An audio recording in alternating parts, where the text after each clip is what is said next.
What's up YouTube? Today we're going to look at a vintage rallycross buggy, and it's a Mantua Dingo 4-wheel drive. So this is an early 1/8 scale 4-wheel drive nitro buggy made to the competition dimensions. I think they're from Italy, where this class was super popular, and I'll probably try and get out quite a few models from Italy of this era, because they got some quite interesting designs. Let's get into it. Look at the specs.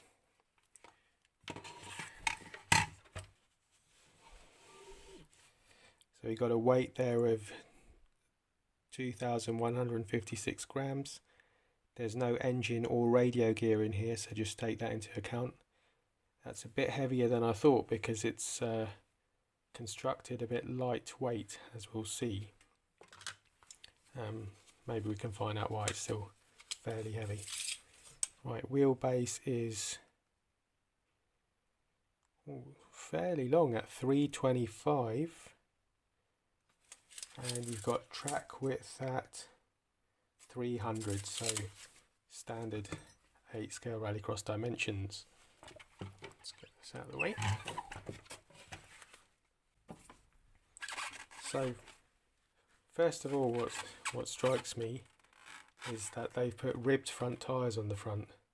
So it is 4-wheel drive. You can see the differential working, geared type differential, but with ribbed tyres on the front. So they obviously weren't imagining much traction out of those, more just steering. I'm not sure if you can see right in there.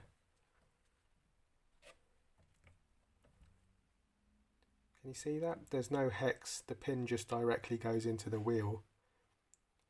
So the pin in modern buggies, which goes through a hexagon, that just goes directly into the wheel there. And then the rear tyres, rear differential, they put sort of a standard spike type tyre from the era, a stepped spike. Right, let's get these body mounts off. These are an older style of body mount which I come across in sort of 80s era, but they're actually quite a good type of body mount in my opinion. A bit stiff and fiddly to do the screws, but those nylon threaded posts are pretty sturdy, stand up to a lot. So try to keep a few of those around where I can use them. Interesting space style body. I mean, this was really the thing of the time, wasn't it, to create these spaceship looking buggy cars. That's what captured people's imagination. Right, and onto the chassis. This is very clean chassis here. I don't know if it's ever been run. There, let's have a good look at it. So some interesting aspects. You've got these dampers mounted inboard. They're not on the front. That means they're not really accessible to work on, but they are out of the way of impact and dirt and debris. You've got a double wishbone setup with 2 adjustable turnbuckles there, which give you pretty good geometry adjustment on the top. Let's look at that damper setup again. Essentially there's a driving linkage here.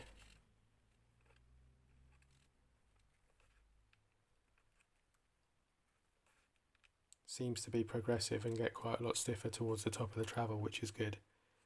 And I guess that's quite good, keeping the lower part of the shock out of the rough running conditions. And then you also benefit from a narrow front shock tower, which is a design revisited on some of the latest buggies to bring that much closer together and in a compact fashion. Big old front bumper, but could keep you out of trouble in a racing condition. Got pretty standard double wishbone setup with 2 ball joints, upper and lower, and pretty good universal joint there. actually, do we call that a CV joint, constant velocity joint, as opposed to a universal joint? So that's pretty high spec.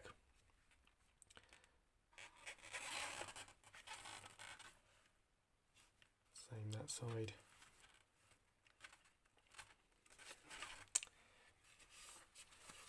And you can see the diff output shaft here, looks to be made of brass.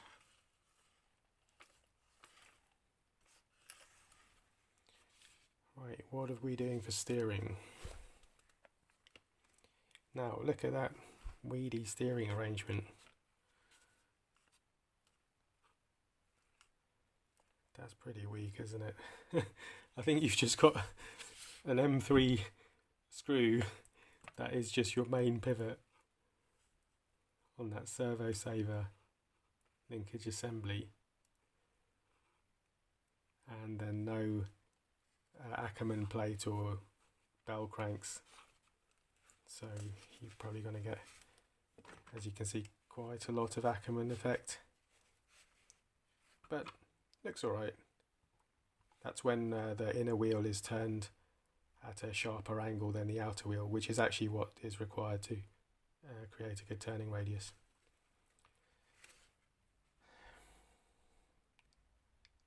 Two different, quite different adjustments, adjustable mounts for the steering arms, and no other adjustments I can see on that front suspension. So let's move to the centre. You've got no centre differential, just a fixed shaft, and strangely got much thicker shaft at the back and a narrow one at the front, so the four-wheel drive aspect might have been an evolution, whereas more basic versions or older versions were just rear-wheel drive. Then you've got a big bell crank and a brake, and the brake is actually directly on the spur gear itself. So got this big nylon spur gear and those this brake linkage there. You can see that actually just completely clamps on the spur gear. So to slow it down, just clamps the spur gear right on the teeth. I guess it's a double wearing component then, and it's quite powerful. I can feel that through my fingers, that when that brake's on, that's pretty sturdy stopping power there. Interestingly, look at that front drive shaft. There's no dog bone aspect to it. It's circlipped in, solid and straight.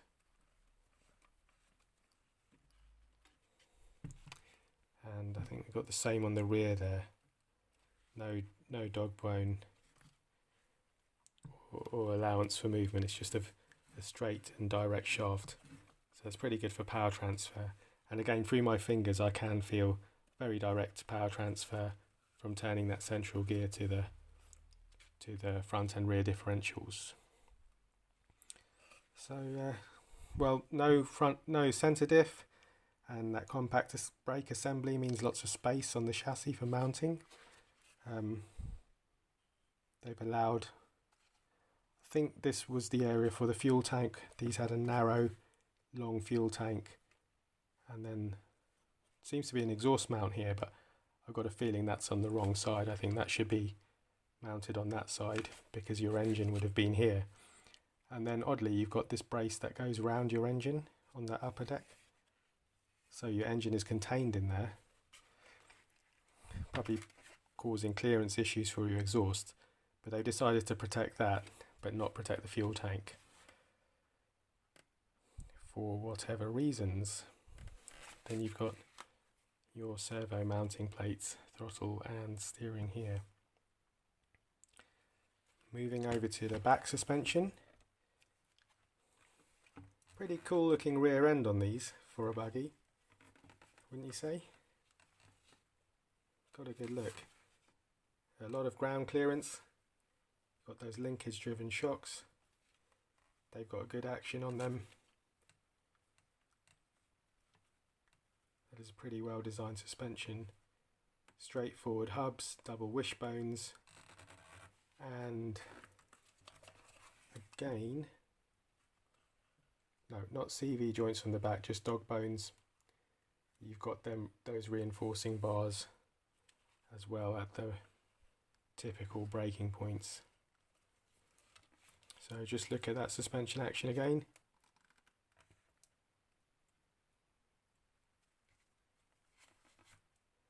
And they're notably actually threaded collars. So we lost that for a couple of decades for budget reasons, but these early cars, they had decided to have those threaded collars for those great adjustments, preload adjustments, very fine adjustments you can make with them. And quite a sturdy differential case there. Wonder how well those shock towers held up with just 2 screws and a plate, but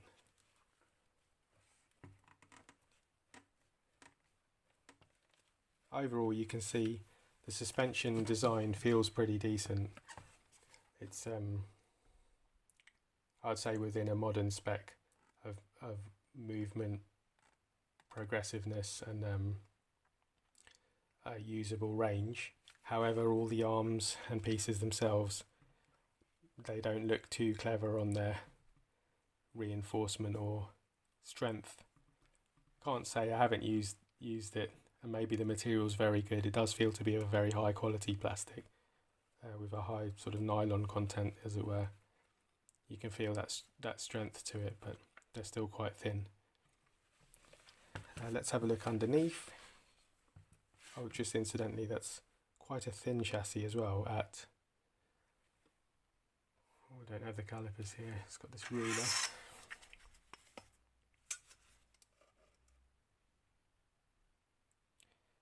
Just 3mm, so that's quite thin, and that's why I thought it would come up lighter, because everything's a bit thinner and smaller than modern buggies. The bottom is quite smooth, no recesses, all screws are protruding, so it's very simplistic there, very you know, the cheapest method of production. And we can do a little drop test. There's no engine to or radio gear to simulate the full weight, but I hope that gives an idea. The front actually is damping very well. Let's take off all the preload on the back.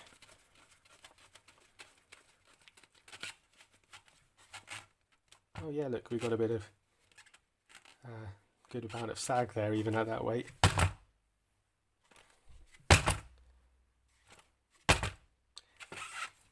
A bit bouncy, but not completely uncontrolled. So there you have it. A Mantua Dingo 4-wheel drive. An Italian rallycross flavour. Let me know what you think. Did you have one? Ever seen one before? What do we think of that rear end?